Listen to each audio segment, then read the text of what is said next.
Hey everybody, this is a Review Revolution coming at you with the next in the DC Universe Wave 8 Giganta series. And today we're going to take a look at the Gentleman Ghost. Save DC Universe Wave 5, the underproduced first Walmart exclusive wave that came out. Save those because they are high dollar figures. I think the Gentleman Ghost is probably the most expensive figure on the secondary market from this line. On eBay, when I checked earlier, there was a auction that had, I think, 3 days left on it. It was up to $25. The buy it nows, they're up to as high as $150. So $150 for a figure, for a single figure, that outprices some of the sets that are out there, particularly the newer ones. So I think it's kind of an appropriate figure to kind of touch on and discuss. It is by Mattel, just like the Masters of the Universe have, and I don't know if it's them in particular. Certainly they are one of the leading companies in figures right now because they're really the only ones that are doing this style. They're still doing the 6-inch line of figures in waves. Each wave, of course, has had its chase figure, its variants, and so forth. It seems odd to me that, in this case, the chase figure was probably one of the most key figures. Of course, in a Collect and Connect series, there is no real most important figure. If they have part of the body, it's an important figure. In this case, the Gentleman Ghost just... A very expensive, very sought-after figure for a lot of reasons. It's another real good reason why I would love to be able to sit down and have kind of a roundtable discussion with some of the other reviewers that are here, because there's just not enough time, and I'm certainly not smart enough to hit on all the different elements that go along with collecting and chase figures in the secondary market. But I think it would be a fascinating discussion to have with everyone. I certainly one day hope that we can, at least some of us, be able to get together during a Comic-Con or something and really be able to kind of talk about that, because these are the kind of discussions I think that we as collectors should be having. But to step off my soapbox there for a moment, we'll take a quick look at the figure, or at least at the packaging. Just the Gentleman Ghost in the blue and the black. Standard background. Comes with the head and lower torso of Giganta, which isn't all. He actually comes with a special bonus piece. On the back, we've got the other figures: Vigilante, Mr. Terrific, Dr. Fate, Parademon, Commander Steel and Gentleman Ghost, Hawk Girl, and Giganta. On the bio, we've got, after being hanged for his crimes, 19th century highwayman Gentleman Jim Cadrick spirit rose again as the Gentleman Ghost. Returning to his former life of crime, the Gentleman Ghost soon crosses paths with the Justice Society of America. His power and phantom nature make him nearly impossible to apprehend, but the heroes of the 21st century have always managed to defeat this dapper, spectral villain. So, very suave and debonair English bad guy. His first appearance was Flash Comics number 88, October 1947. AKA Gentleman Jim the Ghost, real name James Craddock, occupation highwayman, robber, criminal, base of operations London, St. Roch, Louisiana, Midway City. Special abilities: insubstantial body is invisible to the human eye, induces extreme cold in people who touch him, can resurrect other ghosts from his enemy's past, sharpshooter with flintlock pistols, and completely amoral. So easy to see why people would fall in love with this bad guy. I mean, he just looks cool and he's got a great story. But we'll take a moment, pop him out of the pack, get a closer look at the figure, so be right back. Alright, well, now that we've got the Gentleman Ghost, or Gentleman Jim, open, this is cool. He is actually really awesome. He's just kick-ass.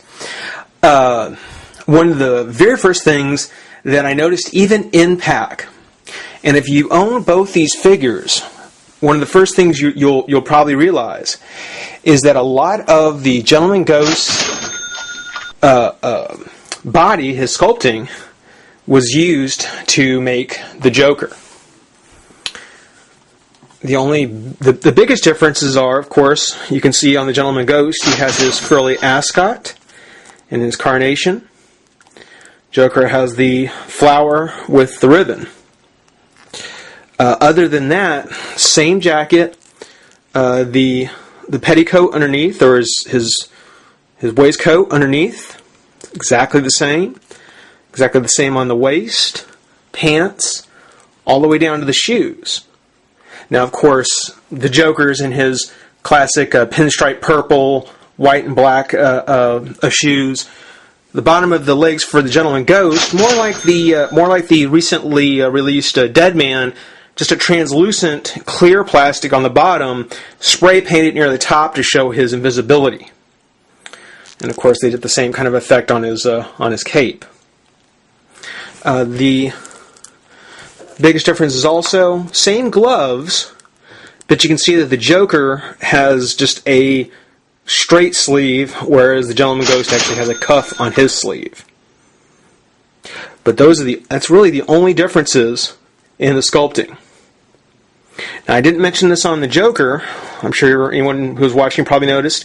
So he does have an abnormally large square on his back for a cape or something of that nature. Well, that cloak or that cape is exactly what the Gentleman Ghost has, and of course makes the biggest difference between the two. It does make him also a little back heavy, actually.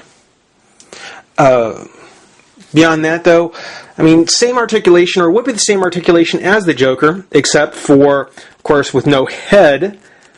There's no articulation in the collar. Not that you need one, because that is a very cool effect. It's very tricky to do something that looks like it's hovering or something that's flying without showing where it's connecting.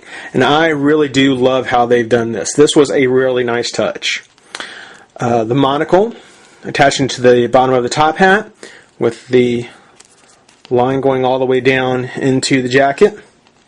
Again, same clear plastic here for the top part of his cape, spray painted to show kind of that translucent, ghostly kind of image. It's actually very, very nice. Having the fact that he has a cloak means that his arm won't come out. Doesn't really come out this way much either, so the shoulder is not much good. Swivel on the bicep is good. Elbow and the wrist. So that's all good on the right. On the left, he can take his arm out. It can come out a little bit towards the bicep, elbow, and wrist. So the left arm, a lot more versatility there. Has the same crunch as the Joker. No twist, or actually there is a twist. I may have to revisit the Joker. There is a twist. It's very tight, but it is there. Leg comes up and out. Thigh cut. Knee and foot. So nothing different there. As you can see, his accessories include the flintlock and his staff. I just want to take a moment and let you guys get a good close look at the sculpting on this. This is actually really nice. This is actually really, really good. I can totally see why they used the same body mold for the Joker, because this actually turned out really nicely. Very good. Especially, I especially like the top hat with the monocle. I mean, that is definitely the image of the Gentleman Ghost, and they found a way to capture it just perfectly. Perfectly. Along with the figure, we do get both the lower torso of Giganta and the head. Which again, I won't get into a whole lot now. We'll certainly talk about Giganta more when she's put together. But boy, does she look good. Wow. As I mentioned before, the Gentleman Ghost does come with an extra accessory, which is more of Giganta's accessory, I think. And that is a little atom, which serves multiple purposes, I guess. Just like, the Atom's power, he does, shrink into miniature size. So this could represent Atom in his miniature version. Or, when Giganta is put together, I'm guessing it probably illustrates how large she is to what would be a normal size. But very cool. No articulation on him, just a painted little piece of plastic. But a kind of a cool add-on. Not something I think the Gentleman Ghost needed because he was, definitely a chase enough figure as it was. You could have probably thrown that in with the base piece that we'll get to next, actually. For now, this has been the Review Revolution, saying rate, comment, subscribe, join the revolution, and we'll see you soon. Bye-bye.